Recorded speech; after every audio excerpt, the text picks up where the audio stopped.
Dear colleagues, at first let me thank and congratulate everyone in the present staff, the scientific community, all academic partners, their sponsors, but also the army of the good-willing assistants who have permitted such an important summit. I am proud to be a member of this event.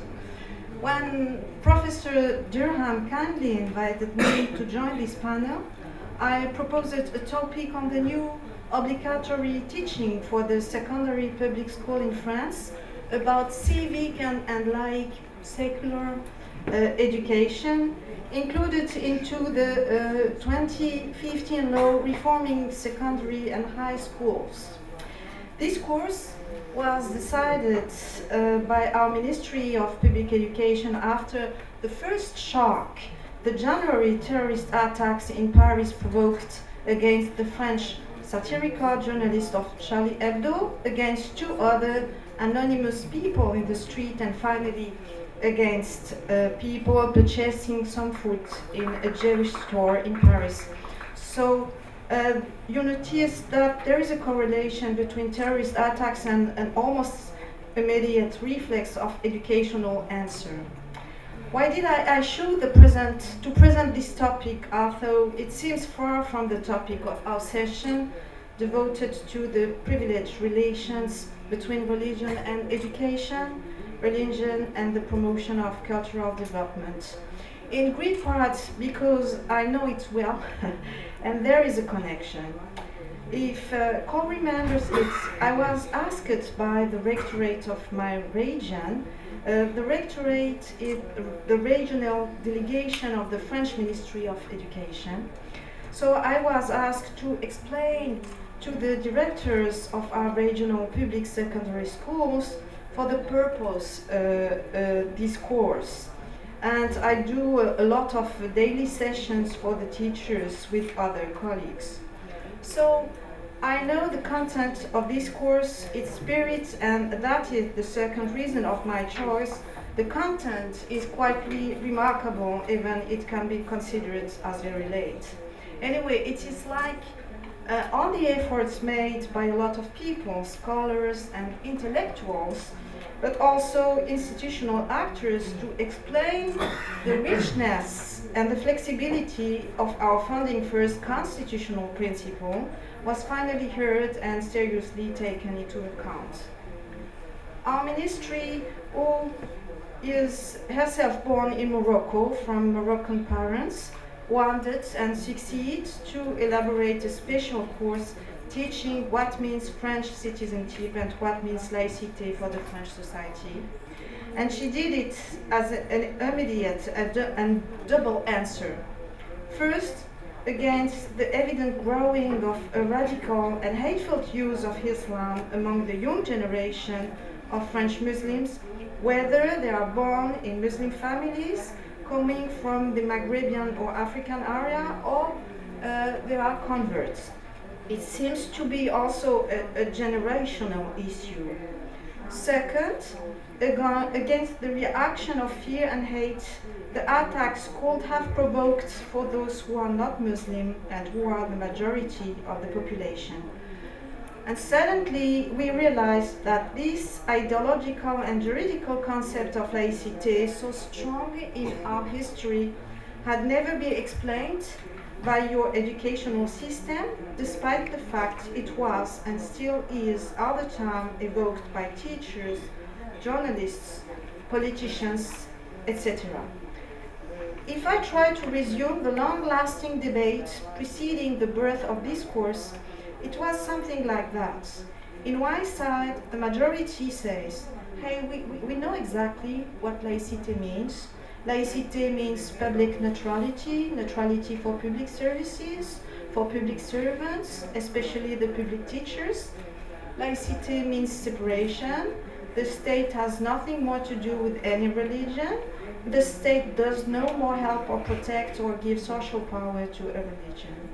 Laïcité means we are free from the religion and its authoritarian power on consciences and societies.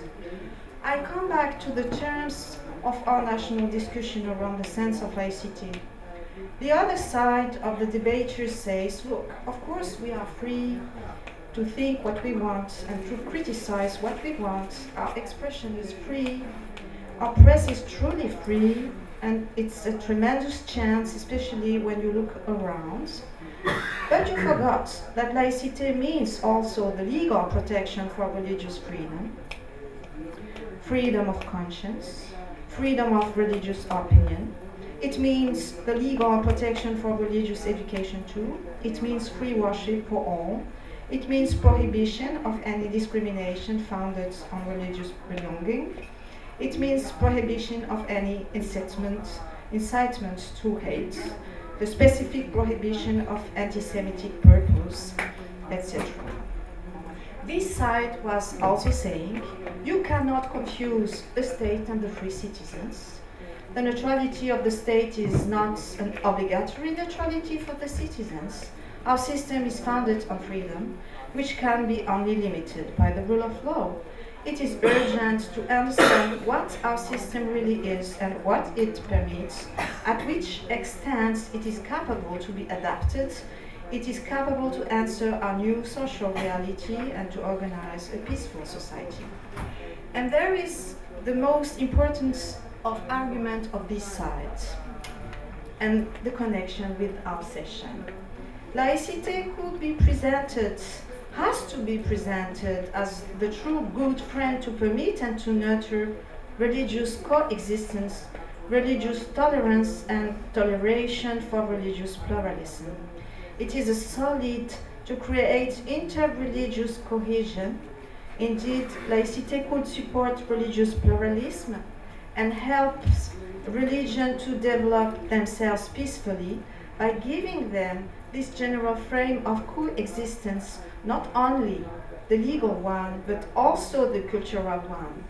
Laïcité is not here to promote interfaith dialogue, it is not its job, but it can secure and favor a cultural attitude of mutual benevolence and solidarity among religions as well as among peoples. To come back to my topic, the new obligatory course teaching civic and secular morals, the danger frequently denounced before its content was known, was of course it will focus on a glorious promotion of mythic republican values built to denounce its contrary. What is finally this famous content of the new course? It is undeniable that the course is strongly linked with the so-called republican values, and if you analyze them, you will find a double background. The civic part, what is taught, is destined to give children a strong affection for the republican political model, where the source of the power is the people. It is in fact a political lesson with some affective consistency, showing the nobleness of the citizenship, the honor finally to be a French citizen. The secular part of these morals, what is it? It is a presentation of the republican values, but you can change the title to universal values, elaborated centuries after centuries and finally translated in rights thanks to the Britons, and fully described in our Declaration of Human Rights and Citizen. It includes, of course, long development. This course includes a long development of the value of liberty, all the freedoms, the value of equality before the law. Everyone shall be treated the same by the law and protected against discrimination, girls as well as boys. The value of fraternity. It's a more mobile value, never legally fixed, but it is presented like everyone shall be treated and viewed as a brother. Then, two notions are also strongly promoted: justice and tolerance. How justice is presented? By insisting on the expression, the first school. The school has the duty to promote the equality of chance for all children, and it is taught Tolerance. Tolerance is a new value presented as a positive attitude when confronting the difference. It is a mutual attitude of respect, and it is said like that. So it is not only the description of how to avoid bad reactions or how to avoid conflictual attitudes, which are today very frequent in our schools. It is also requested to find different ways to build with the children a sincere respect for the others as a moral attitude. The text is very practical, so we can discuss on the lack of these instructions for some other very important Republican values, especially for our time, like the right to resist oppression, the right of property, the sacred right to safety.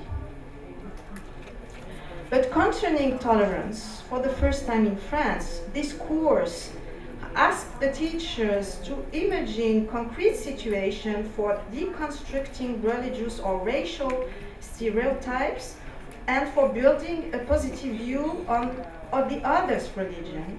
And we have a lot of work before us, I confess. This educational attempt is late. The level of mutual suspicion is very high among the youth. Anti-Semitic hate is growing, Islamophobia is high, contests against the French system are high. We don't live in a perfect place, and now we are living under a real terrorist threat. It is not the first time we are confronting terrorism in France and in Europe in general, and we seem to discover it is possible, even for us. But what happened last Friday night in Paris could be seen paradoxically as a change for the French society. For the second time, we are testing our willingness to live together in peace. After the first attacks in January, the indignation was not completely unanimous. It was possible to hear decent voices. For Charlie Hebdo, some could say, these people died because of their total lack of respect for anything. They went too far. A lot of young Muslims in schools refused to remain 1 minute silence when it was asked to mourn the journalists. For the Jewish storm massacre, some could say it could be understandable these guys were full of hate for Israel. They wanted to avenge the fate of the Palestinian people, etc. And we have heard that. But this time, no excuse was presentable. No classical explanation could be advanced except the fact that France is bombing Daesh presently. It is a pure act of external and terrorist revenge of Daesh. So the only logic of these attacks is a lethal imaginary of the so-called group or the so-called Daesh Caliphate. Daesh has a goal with these attacks. It really attempts to destabilize our society by dividing people in opposite and hateful categories, hoping that this horrific action will provoke such hate among the citizens that Muslims will be killed in reprisal in the streets. In fact, the task is to provoke a kind of civil war. And for the moment, the contrary happened. Among the victims, there were French and foreigners, non-believers, Christians and Muslims. I saw the story of two women dead together. Two were Tunisians, sisters. One of the Tunisians was living in Senegal, and they died near a woman from an aristocratic family who is very known to be the founder of several charities. So they died together in a place where it is possible to share and to make joy and peace. So this time, no young man or girl at school could have refused or contested the minute of silence imposed everywhere in the country to mourn the dead. And the president of the French Muslim Representative Council immediately condemned the attacks, saying they are only what they are. It means barbarian acts Islam could never cover or justify. He called everyone to be responsible for the unity of the nation. Same discourses with the other religious actors. This public statements brought consolation for all, and were a confirmation that Islam was not the problem, but this radical black hole the international community lets growing for several years. So, if our republican values in France are more than words, my faith is we will continue to improve the frame of laïcité, rendering it more inclusive and welcoming, more attentive to religious pluralism, with a strong educational public goal, inculcating respect, tolerance, and peace for all, permitting the responsible peoples of the religions present in our country to build a powerful network and to sustain the peaceful context of our society. I thank you.